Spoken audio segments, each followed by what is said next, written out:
Lúcia Antunes Rocha, que abordará o tema Órgãos de Controle na Constituição Federal de 1988.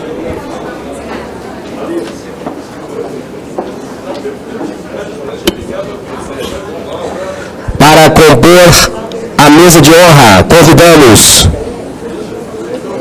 o autor do livro, o excelentíssimo senhor conselheiro corregedor do Tribunal de Contas, Durval Ângelo.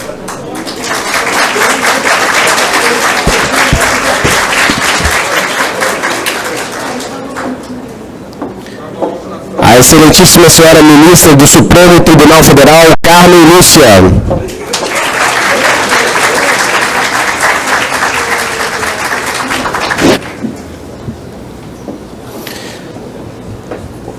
O excelentíssimo senhor conselheiro e vice-presidente do Tribunal de Contas, Gilberto Pinto Monteiro Diniz.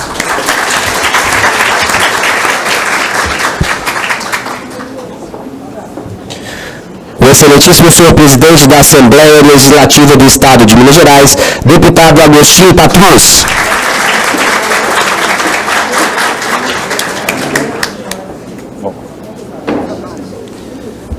A excelentíssima senhora Procuradora-Geral do Ministério Público, junto ao Tribunal de Contas de Minas Gerais, Elke Andrade Soares de Moura.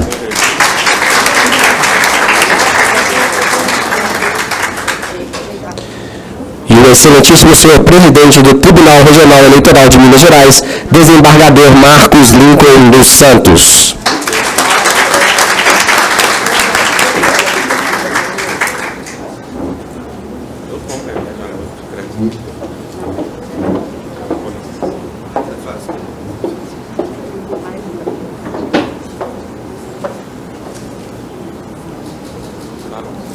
Lembramos que este evento está sendo transmitido pela TV TCE no YouTube.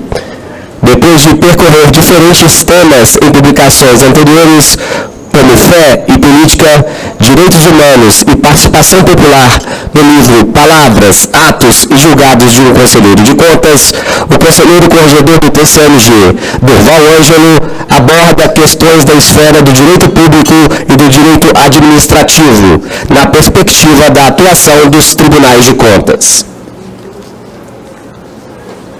Neste momento, passamos a palavra para o conselheiro vice-presidente do Tribunal de Contas, Gilberto Diniz.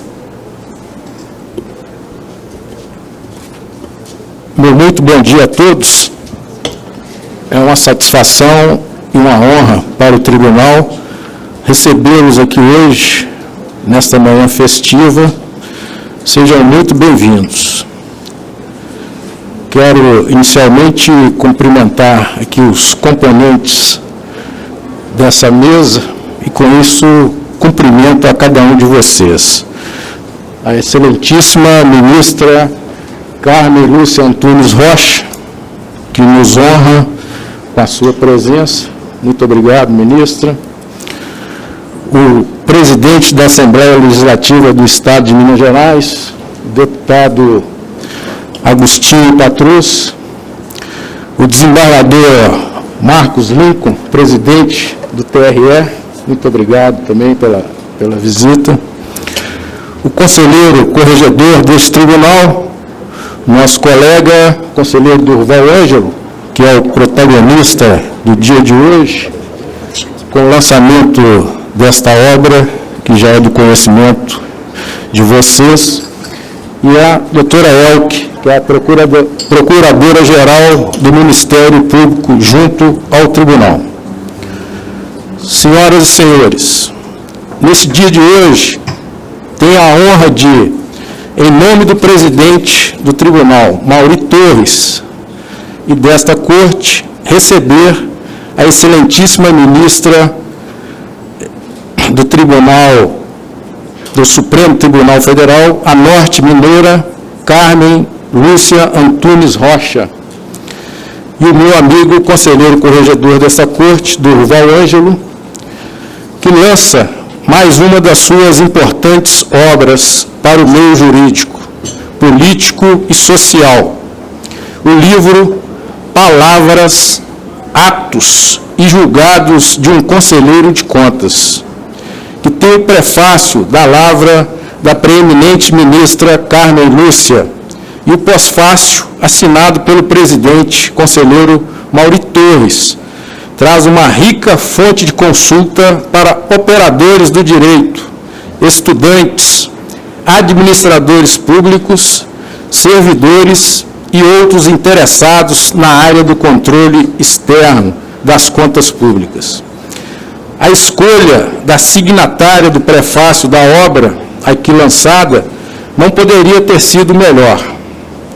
Expoente da magistratura nacional, a ministra Carmen Lúcia traz na alma o amor pela docência, professora que é e sempre será. Escutar a ministra aqui hoje será, mais uma vez, ouvir lições de valor inestimável e desfrutar do seu vasto conhecimento. Na publicação, Durval Ângelo discute temas controversos e complexos, ao comentar seus votos como relator de processos de grande relevância, julgados pelo Tribunal de Contas do Estado de Minas Gerais.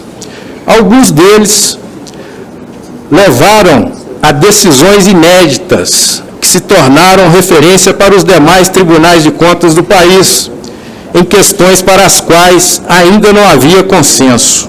O conselheiro avança na discussão ao apresentar às Cortes de Contas não somente em seu papel de controle e fiscalização, mas, principalmente, sob uma lógica orientadora e pedagógica, enquanto parceiras das demais esferas da administração pública e incentivadoras da participação cidadã.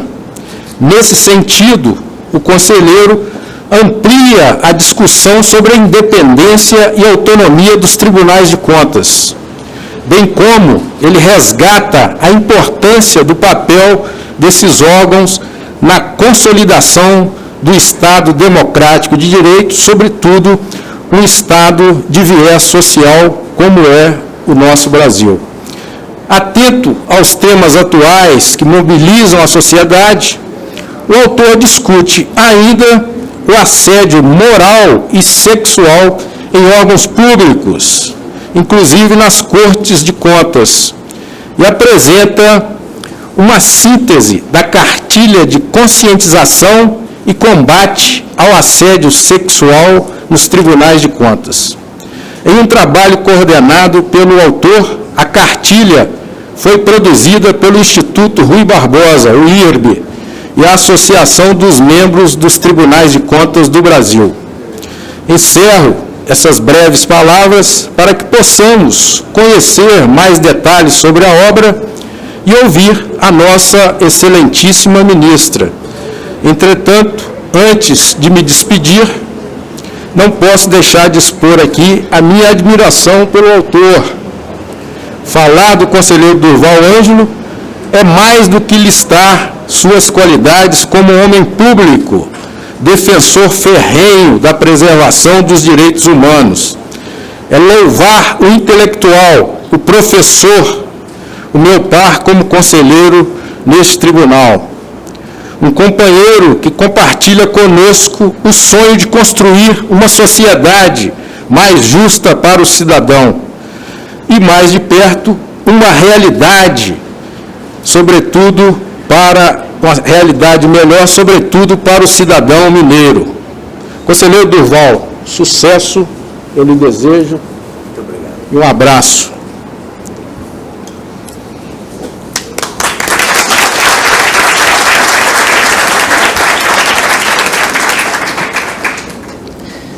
Agradecendo as presenças do excelentíssimo senhor conselheiro e ouvidor do Tribunal de Contas, Vanderlei Ávila, excelentíssimo senhor conselheiro substituto do Tribunal de Contas do Estado de Minas Gerais, Hamilton Coelho, excelentíssimo senhor conselheiro substituto do Tribunal de Contas do Estado de Minas Gerais, Adonias Fernandes Monteiro, o excelentíssimo senhor conselheiro substituto do Tribunal de Contas do Estado de Minas Gerais, Telmo de Meira Passarelli. Em nome dessas autoridades, nós também agradecemos a presença de todos os deputados, secretários de Estado, desembargadores e demais autoridades aqui presentes. Nós ouviremos agora o conselheiro corregedor e autor do livro, Durval Ângelo. Bom dia a todos e a todas, os que estão presentes aqui no auditório do Tribunal, que ainda estamos com limitação pela questão das medidas de prevenção e segurança em função da pandemia, mas também uma saudação muito especial a todos que nos acompanham pelo YouTube nesse momento, através da TV TCE, que é um instrumento muito importante de transparência e divulgação das ações deste tribunal. Então, a todos aí que nos assistem em suas casas, em seus ambientes de trabalho, e os que estão aqui, muito obrigado. Um sincero muito obrigado pela presença. E eu gostaria de começar citando um verso paradigmático, muito importante, ontológico, da música popular brasileira, que eu acho que retrata, de alguma forma, o meu agradecimento pela presença de todos vocês e por aqueles que colaboraram com a produção da presente obra. Vinícius de Moraes, em Samba da Bênção, diz estes versos: a vida é a arte do encontro, embora haja tanto desencontro pela vida. Eu acho que desde o momento que nós nascemos até no momento da nossa passagem nessa terra, a gente está sempre se encontrando com as pessoas. E essas pessoas marcam a vida da gente, né? Mas é importante que nos próprios desencontros, que muitas vezes deixam algumas cicatrizes, servem também como lições. Então, Vinícius de Moraes expressa, de alguma forma, esse meu sentimento nesse momento. Nos meus longos anos de vida, eu sempre aprendi muito a valorizar a vida como esse encontro permanente. Aprendi sempre a valorizar as situações e os momentos sociais, políticos, econômicos, pessoais que a gente vive em cada momento desse. E mais do que tudo, aprendi que nos caminhos da vida a gente sempre se encontra com pessoas, com gente de carne e osso. Então eu acho que ao apresentar e ao manifestar meu agradecimento nessa obra de hoje, eu quero dizer, vocês todos que aqui estão e que nos assistem, são importantes nesses encontros que nós tivemos. E quando eu fiz a primeira pergunta à ministra Carmen Lúcia Antunes Rocha, a minha amiga Carmen Lúcia, minha professora, minha assessora muito querida, que ainda como muito jovem eu fui relator da lei orgânica do município de Contagem, e a ministra estava lá me assessorando de forma muito preciosa, há mais de 30 anos atrás. E é interessante que, verificando o seu currículo Lattes recentemente, eu encontrei que lá está presente essa assessoria, a lei orgânica do município de Contagem. Eu estava iniciando, né, na vida política partidária, e a presença e com aquele entusiasmo todo que nós todos tínhamos naquele momento, a assessoria da ministra, da advogada, da professora da Pontifícia Universidade Católica, da Procuradora do Estado, foi muito importante. E por incrível que pareça, aqui está presente um outro grande amigo que esteve na equipe de assessoria, que a Carmen não deve ter se encontrado, que é o juiz Afonso, que na época era assessor da Câmara, depois fez concurso de juiz e já está até aposentado. O Afonso está aqui conosco, junto com o Reinaldo Chimenez. E o Anderson também, que é o jovem juiz de Ribeirão das Neves. Então, eu acho que naquele momento, a gente já se conhecia pelas coisas, de alguma forma, dessa caminhada, desses encontros na Igreja Católica, nos encontros dos direitos humanos. Foi alicerçado de forma muito forte esse encontro nosso na lei orgânica do município de Contagem. Então, eu trago aqui hoje, acima, como ministra do Supremo, mas eu trago aqui o prefácio de uma grande amiga, de uma pessoa que marcou minha vida nesses encontros da vida. Muito obrigado. Quero agradecer também ao conselheiro Mauri Torres, que fez o pós-fácil. Vocês vão ver também um pós-fácil que fala do nosso encontro aqui no tribunal, mas muito sentimental, por uma longa amizade e principalmente pelo respeito à divergência que nós soubemos construir nesses também 30 anos de conhecimento. Um agradecimento especial ao Luiz Cláudio, da nossa editora Fórum, que nos procura, que provoca, querendo que se produza material sobre os tribunais de contas e com uma preocupação. Uma editora Fórum é hoje seguramente a maior editora jurídica do país. Ele sempre tem uma preocupação que se produza coisa de Minas Gerais, de escritores mineiros, de produção em Minas Gerais. Então, a gente quer agradecer o Luiz Cláudio. E eu vou ser breve, porque hoje o objetivo maior de nós todos aqui é ouvirmos a ministra. E a conjuntura que nós vivemos nesse momento, é muito importante nós ouvi-la. Ela tem dado decisões que são fundamentais no ordenamento dos tribunais de contas no Brasil. É da palavra dela, com toda certeza, as principais decisões sobre a autonomia, a importância do órgão de controle, na transparência da coisa pública, no combate à corrupção, no exercício do seu mistério a serviço do povo e a serviço da democracia. Essa obra, ela foi provocada, de alguma forma, por colegas, por operadores do direito, que consultavam alguns votos que nós demos aqui, ligados à questão da prescrição, que é uma decisão recente do Supremo, o direito de defesa, a segurança jurídica, votos em relação à independência dos tribunais de contas, enquanto em esfera autônoma daquilo que é seu mistério em relação ao judiciário.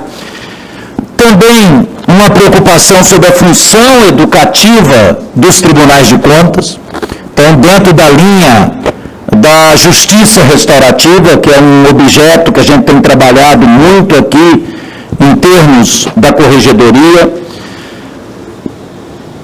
Como que uma auditoria operacional pode contribuir com o gestor público de acertar na sua gestão, e aqui a gente traz uma auditoria operacional sobre educação no município de Arapuá, que o João Terto está aqui presente, que é um município com 3.000 habitantes, mas que me cativou pelo alto índice do IDEB que o município tem, pela excelência que os educadores daquele município se dedicam à causa da educação, e como a auditoria do tribunal foi importante para acertar alguns rumos na educação daquele município. Então, essa função educativa é importante. Trago também aqui uma reflexão de um voto sobre a questão do terceiro setor, à luz da nova legislação do terceiro setor, que eu acredito que é um instrumento também para o Executivo pensar, que, na realidade, não se está mais fazendo convênio ou colaboração, o terceiro setor tem que ser visto como parceiro ativo, num voto sobre a APAC. E, para mim, está o Valdecir aqui, com pessoas da FEBAC, é muito importante, né, que a gente tenha essa nova compreensão sobre a lei do terceiro setor, fundamental. E não vou discorrer aqui sobre a importância da APAC, que a ministra também conhece. Eu, como membro da FEBAC, da Fraternidade Brasileira da APAC, tive que me afastar da presidência do Conselho Fiscal, porque era incompatível eu estar numa entidade, né, e já tem, a alemã impediria, mas de qualquer maneira eu continuo andando no Brasil e outros países, fazendo trabalho sobre as APAC. Recentemente eu gravei, né, em vez de virem me pedir para gravar sobre o método da APAC, sobre as políticas da APAC, me pediram que eu gravasse para o curso que as APAC estão desenvolvendo agora no Brasil, sobre a espiritualidade, mística e espiritualidade do método da APAC. Eu ainda brinquei e falei, vocês deviam trazer um bispo, um padre, né? Mas pegaram o conselheiro para falar sobre mística e espiritualidade da APAC nos cursos que eles estão ministrando agora nas APAC, né? Trago também sobre a questão da terceirização, principalmente uma análise profunda e séria sobre a MGS, que deu 54 processos aqui no tribunal. Eu acho que hoje, para também o executivo e para a sociedade civil, a questão da MGS, inclusive alertando sobre os riscos da terceirização, mas a importância da MGS hoje no ordenamento do serviço público em Minas Gerais, né? Trago também novidade a respeito da questão da licitação, de assessoria jurídica, assessoria contábil, à luz da nova lei e dos novos julgados no Supremo, que o Tribunal consolidou aqui em Minas Gerais também, uma jurisprudência importante.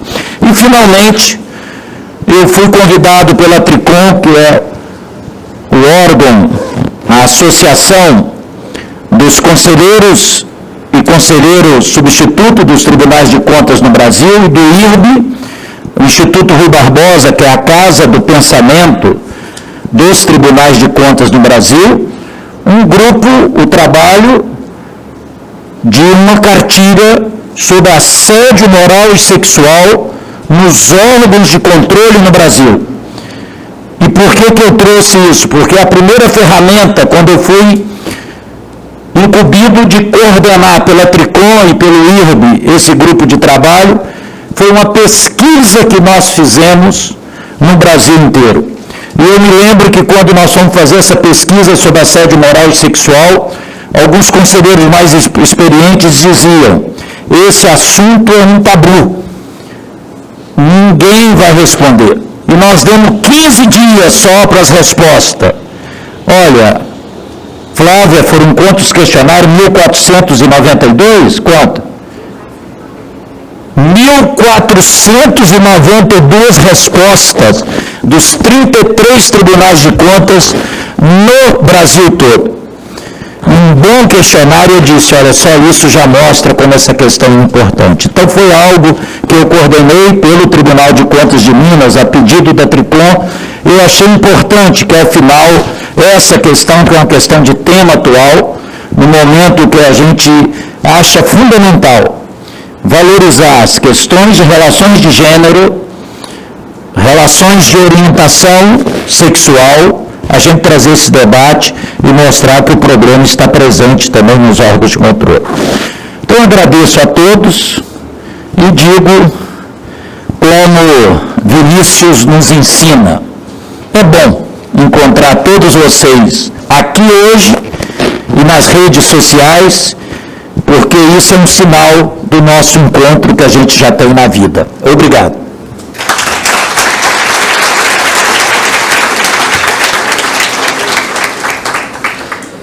Passamos a palavra agora para a ministra do Supremo Tribunal Federal, Carmen Lúcia Antunes Rocha, que abordará o tema órgãos de controle externo na Constituição Federal de 1988.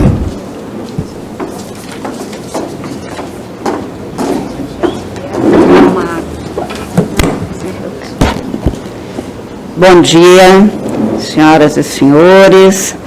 Cumprimento o vice-presidente no exercício aqui da presidência dos trabalhos, o nosso conselheiro, em nome de quem cumprimento todos os conselheiros do Tribunal de Contas de Minas Gerais.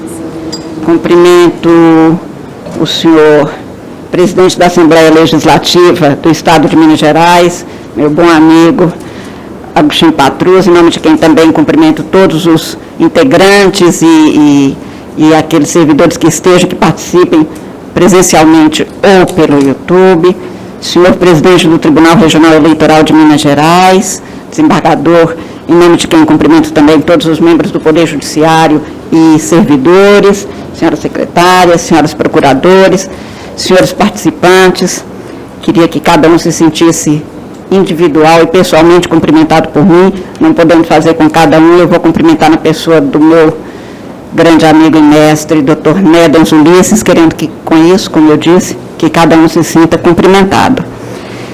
Senhores e senhoras participantes desse encontro, como já lembrou o grande homenageado desta manhã, conselheiro Durval Ângelo, o que nos motiva a estar reunidos aqui hoje é exatamente o lançamento do livro Palavras, Atos e Julgados, do conselheiro Durval Ângelo. Eu gostaria de primeiro lembrar de Monteiro Lobato a frase que uma nação se faz com homens e com livros. Numa hora tão difícil como nós passamos e ainda continuamos a passar pelo mundo, nos 2 últimos anos com a pandemia sanitária, as editoras nos dão notícia que no Brasil, que tem maltratado tanto homens e livros, que houve um crescimento de aquisições e de leitura no Brasil. Mais que isso, houve uma preocupação e uma ocupação dos cidadãos em ter notícia do que se passava no espaço público, com poder público, e no espaço particular também. Por isso o crescimento do acesso a livros, o que significa uma mudança que, se a gente mantiver, é extremamente profícua e benéfica para a sociedade brasileira. O livro, portanto, do conselheiro Durval, como ele já anunciou, meu bom amigo Durval, de tantas lutas juntas, na Comissão de Direitos Humanos, na Comissão de Ética do Estado, depois aqui acompanhando os trabalhos, antes ainda como procuradora do Estado, designada na formulação da Lei Orgânica de Contagem, enfim, nessas trilhas que se vão ao longo de mais de 30 anos, há algo que se mantém ainda rígido e permanente. É a nossa esperança, com muita ação, para que nós tenhamos um Brasil como está no artigo 3º da Constituição, no sentido de uma construção de uma sociedade livre, justa e solidária. Não é tarefa simples, não é tarefa fácil. O conselheiro Durval é um exemplo de um brasileiro que nem se dá conta das dificuldades para atuar. O conselheiro Durval, como todo mundo sabe, quem o conhece, é um ser humano inquieto e que inquieta todo mundo que estiver perto. Não inquieta pouco, às vezes, eu digo que eu tenho alguns amigos que são extremamente inquietantes no melhor sentido, que me fazem movimentar e ter na minha vida a absoluta distância da indolência moral e cívica. Se eu pudesse nomeá-los aqui, eu nomearia, neste caso, para me botar em situação de inquietude permanente, desassossego eterno, eu citaria quem é amigo, junto do conselheiro Durval e da doutora Raquel Starling, realmente não tem nenhuma possibilidade de ter sossego. Esta dupla é do barulho, do melhor barulho para um Brasil que a gente não quer mesmo, nem silencioso, nem silenciado. E os dois conseguem, no meu caso, na minha vida, realmente, sem nenhuma sombra de dúvida, que eu não quero, como dizia outro dia no Congresso Tributário, o princípio da não surpresa é bobagem para mim, porque eu convivo com pessoas que me dão um susto permanente. e, portanto, não há nenhum risco. E este livro é exatamente, para mim, a certeza de que se mantém as convicções humanas com a flexibilidade que é própria da vida, porque a vida muda, o mundo muda, e nós temos que mudar a maneira do que dizia a minha mãe. Ou eu vivo com o meu tempo, ou o tempo vai viver sem mim. Você escolhe. A coerência, dizia o ministro Seabra Fagundes, não é se manter no mesmo lugar, porque significa apenas que você já morreu. A coerência está em manter valores de humanidade, com a certeza de que na mudança você mantém este prumo dos valores éticos, dos valores humanos, dos valores de comprometimento, com as mudanças que são necessárias. O conselheiro Durval consegue exatamente isso. Ninguém tem dúvida que, na década de 90, em que nós dois fazemos parte da Comissão de Direitos Humanos, e que ele botava fogo em tudo que aparecia, precisava de um tempo para apaziguar, para a gente conseguir as conquistas que conquistamos. É necessário ter pessoas que têm urgência e é necessário ter exatamente o grupo colegiado, os encontros a que se referia o conselheiro Durval, para que a gente tenha o amadurecimento e a possibilidade de crescimento e progresso humano. Portanto, para mim, foi uma enorme honra ter tido meu nome lembrado por este amigo. Sei bem que, em grande parte, é só isso, amizade, e não outros títulos que, porventura, poderiam categorizar pessoas muito mais qualificadas. Porém, é esta amizade, essa certeza que temos, da segurança de que o outro se mantém na mesma trilha de valores humanos, com as mudanças que são próprias da vida, com o amadurecimento. No meu caso, uma mulher de quase 100 anos de idade, pode-se imaginar que tem também o envelhecimento que nos faz, com certeza, trazer grandes mudanças. E, neste caso, este livro do conselheiro Durval, Palavras, Atos e Julgados, traduz uma das grandes preocupações do Brasil.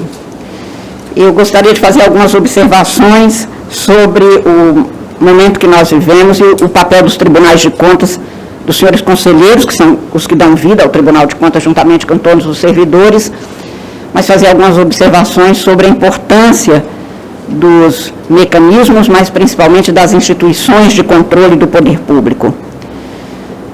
Nós vivemos um momento extremamente difícil na humanidade, no Brasil especificamente. Nós passamos por uma pandemia sanitária que deixou atordoado o mundo, ainda deixa. Uma pandemia que nos fez dar de cara com uma criação, uma construção de uma sociedade extremamente egoísta, com desvalores que nos levaram a sentir falta do outro no primeiro momento, porque a gente não prestava mais atenção no outro, em que a importância das coisas se sobrepõe, em grande parte, continua se sobrepondo à importância das pessoas. Esta pandemia, no entanto, nos deixou, de uma parte, de cara, pelo menos, com esta realidade frágil, dramática do ser humano, mas, pelo que nós estamos vendo 2 anos depois de amanhã hoje, completam-se 2 anos da determinação da Organização Mundial de Saúde da pandemia, 18 de março de 2020, e no dia 20 de março de 2020, nós tivemos no Brasil o reconhecimento dessa situação de pandemia sanitária, da qual ainda não saímos. Entretanto, 2 anos depois, e com outro quadro, em razão da vacinação principalmente, é certo que nós temos demonstração de que parece que as coisas não mudaram tanto quanto o aprendizado poderia ter feito mudar.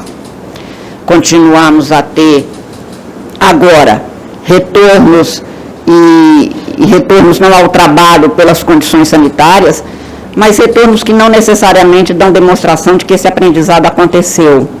Eu me lembro de um médico de Belo Horizonte que dizia, há uns 30 e poucos anos atrás, que ele achava que o ser humano, depois de 2 anos de um problema, ele esquece inteiramente o que aconteceu e começa tudo de novo a viver o que ele vivia antes, sem pensar muito nisso.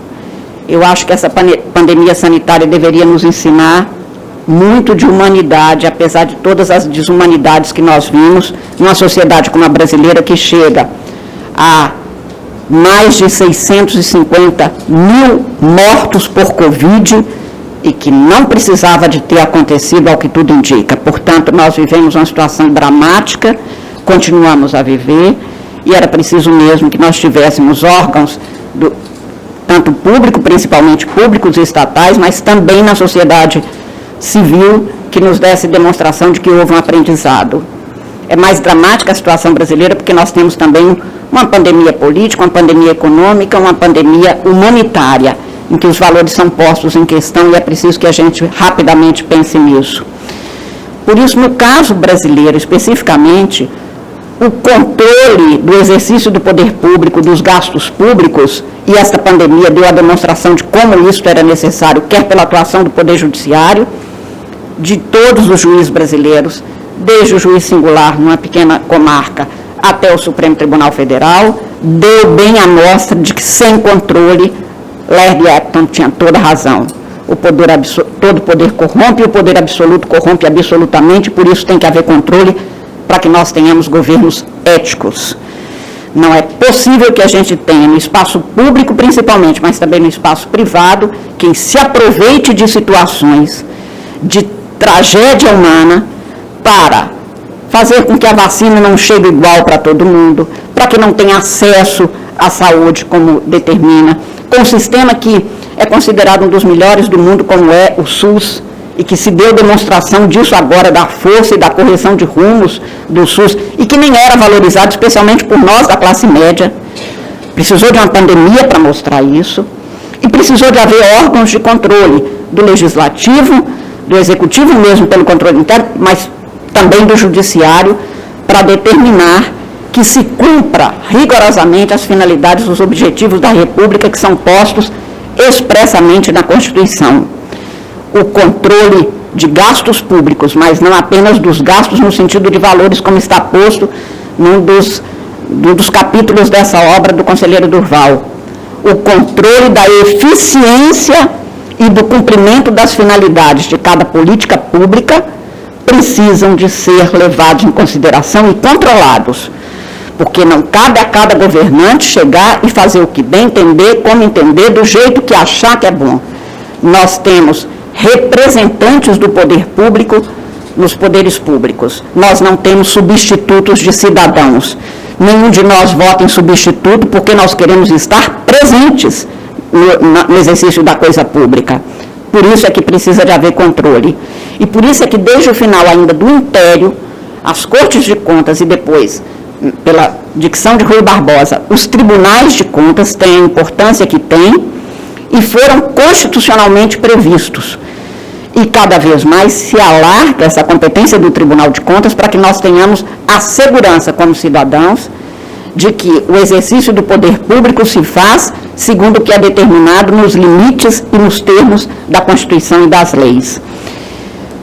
E por isso é que o Tribunal de Contas, desde 88, cresceu mais ainda, porque a Constituição Brasileira de 88 introduziu o artigo 37, segundo o qual a administração pública obedece a princípios que ali são postos, da legalidade, da publicidade, da moralidade, da igualdade, da impessoalidade e da eficiência, que foi introduzido pela emenda 19 de 98. Este controle, portanto, é feito rigorosamente de acordo com o que está posto na Constituição. Por isso, o Tribunal de Contas, que era apenas e não era pouco, apenas no sentido de que tinha uma atribuição restrita à verificação de coerência e legalidade do gasto dos valores, cresceu nos últimos 33, quase 34 anos, que se completam este ano, no sentido de dar cobro à legitimidade, como está no artigo 71 da Constituição, e verificar se aquilo que foi gasto atendeu ao objetivo do dispêndio e se foi cumprida a finalidade. Em Minas Gerais, quando eu era procuradora, logo no início, ainda na década de 80, nós chegamos à conclusão, conselheiro Durval, que nós tínhamos, durante 16 anos, aquisição de carteiras de grupo escolar sem licitação. E assim era, porque comprava-se, entre aspas, pelo menor preço, carteiras absolutamente inadequadas para o uso. No meio do semestre, elas eram quebradas, porque eram de péssima qualidade, eram as mais baratas. E aí, como era urgente, comprava-se da mesma empresa, sem licitação, porque era uma situação de urgência e, portanto, de inexigibilidade de licitação ou de dispensa de licitação. E durante 16 anos não se licitava no Estado e tinha uma justificativa formal e tinha um menor gasto formal, mas não se cumpria a finalidade, e no final o Estado pagava, claro, muito mais, e era sempre o mesmo, entre aspas, parceiro. Parceiro de um eventual governante. Parceiro, como eu sempre digo, entre o bem comum. Comum a quem? Porque o bem tem que ser público, do povo. Ação entre amigos não pode. Porque a Constituição afirma no artigo 1º que a República, se a reza é pública, a coisa é de todos, e se é de todos, há uma celebérrima frase que nós todos utilizamos, do Rui Cirne Lima: administração é atividade de quem não é senhor absoluto. Ninguém que administra coisa do outro leva em consideração o seu voluntarismo. No Brasil, a República custou a acontecer, porque os governantes entravam, e eu sou testemunha, e eu não aguento mais ser testemunha ocular da história, porque minha geração pegou sendo testemunha de grandes tragédias, mas eu já ouvi de governantes afirmarem: fulano está preocupado, nós ganhamos o governo inteiro. O governo era como se aquele Estado fosse o quintal no qual ele pode fazer o que bem entender. Não pode. Por isso o artigo 3º da Constituição tem essa importância de ditar quais são os objetivos da República Federativa do Brasil, e não se pode desigualar, porque ali diz que um dos objetivos é erradicar a pobreza e a desigualdade. Não se pode apostar no egoísmo, porque ali se afirma que há de se construir uma sociedade livre, justa e solidária, porque isto não é governante, seja qual for o que ganha uma eleição, administre um determinado bem, não é escolha pessoal, porque nós sabemos, quando entramos, todos nós servidores públicos, num cargo público, que o nosso desempenho haverá de se fazer de acordo com o que é ditado pela Constituição e pela lei que estabelece as atribuições ou competências do cargo. Por isso a importância do Tribunal de Contas, e cada vez maior, porque agora nós sabemos, já há um século, que mais do que controlar o que gastou, ele define diretivas para prevenir desgastes e gastos inadequados. Esta prevenção, que o conselheiro Duval chama de educação para a boa gestão da coisa pública, foi se firmando, e aqui em Minas Gerais, pela escola do Poder Legislativo, nós começamos a ter a formação de pessoas que se habilitam para a administração, porque improviso na administração é destrutiva. Até é importante que tenha alguém que venha com um olhar novo, não para destruir. A escolha que o Brasil fez pela República Federativa e Democrática haverá de se fazer no sentido de garantir a todo cidadão brasileiro o melhor do serviço público. E para isso nós precisamos de ter um controle permanente, uma prevenção, especialmente num país que tem a triste história de corrupção no espaço público, mas também no espaço privado. Porque se há um corrupto no espaço público, há um corruptor, há alguém que participou. E que não se pode fazer vista grossa, porque o Estado existe e a democracia subsiste a partir da confiança que o povo tem na gestão da coisa pública. A gestão que leva à ineficiência, e felizmente houve uma grande mudança no Brasil.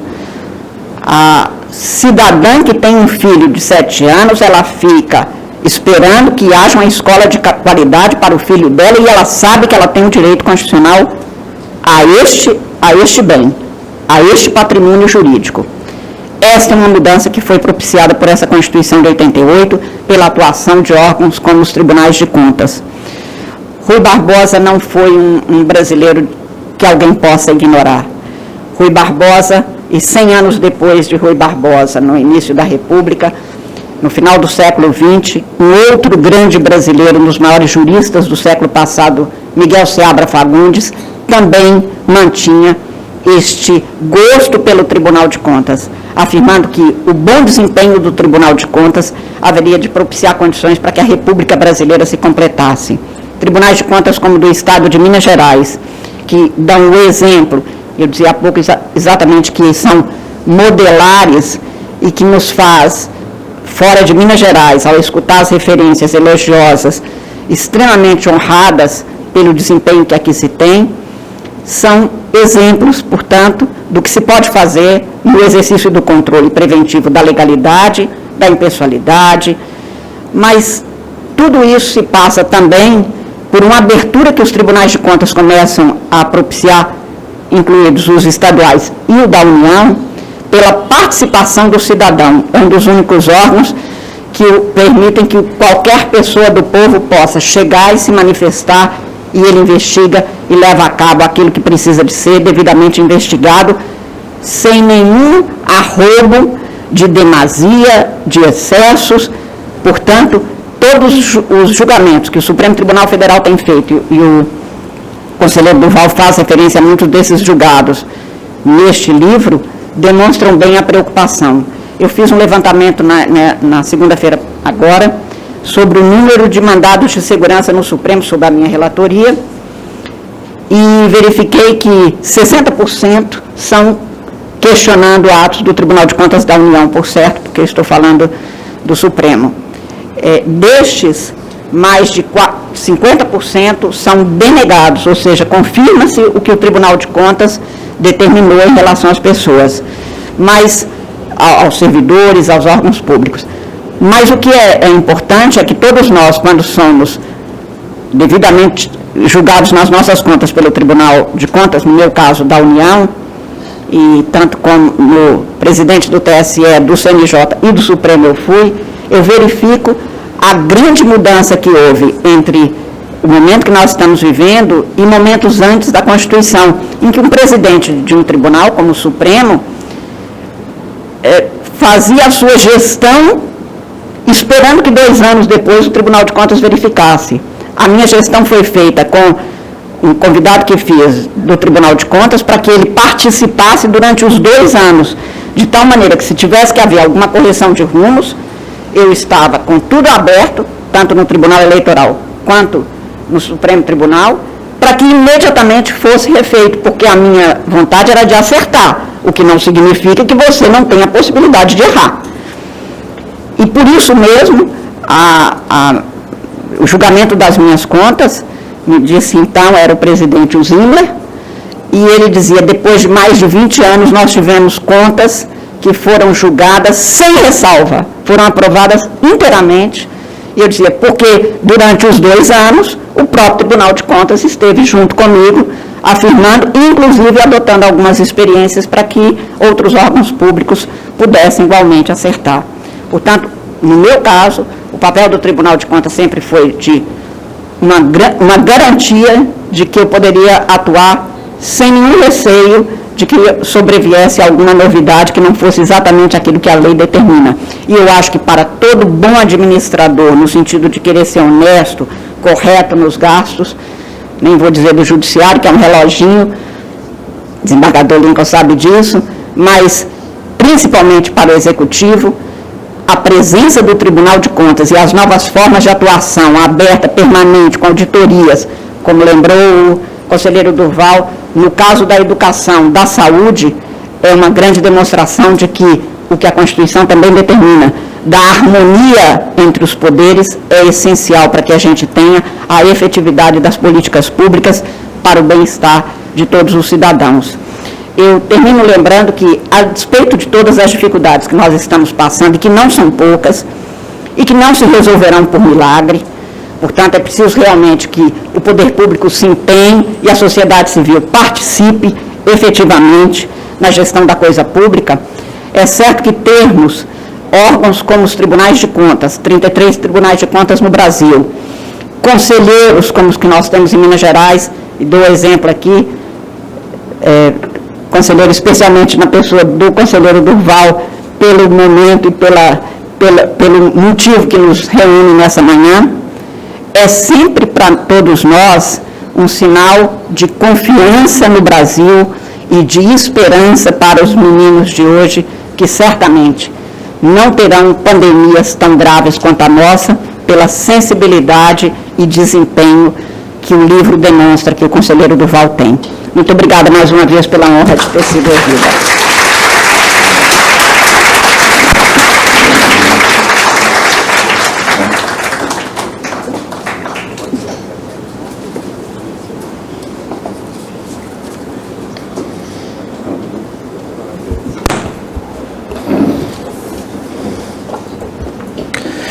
Nós lembramos que a íntegra deste lançamento estará disponível no nosso canal no YouTube, nossa TV TCE. É simples, é só entrar lá www.tce.mg.gov.br e vai encontrar lá o ícone da TV TCE, já cairá na nossa página. A íntegra vai estar lá, ok? Agradecemos então a presença de todos aqui presentes, em especial da ministra do Supremo Tribunal Federal, Carmen Lúcia Antônio Rocha, que nos honrou muito com essa brilhante palestra. Tenham todos um bom dia. O conselheiro, corregedor e autor do livro Durval Ângelo ocupará seu lugar na mesa lá em frente ao palco aqui, para autografar a obra que está sendo lançada. Palavras, atos e julgados de um conselheiro de contas. Obrigado e um bom dia a todos.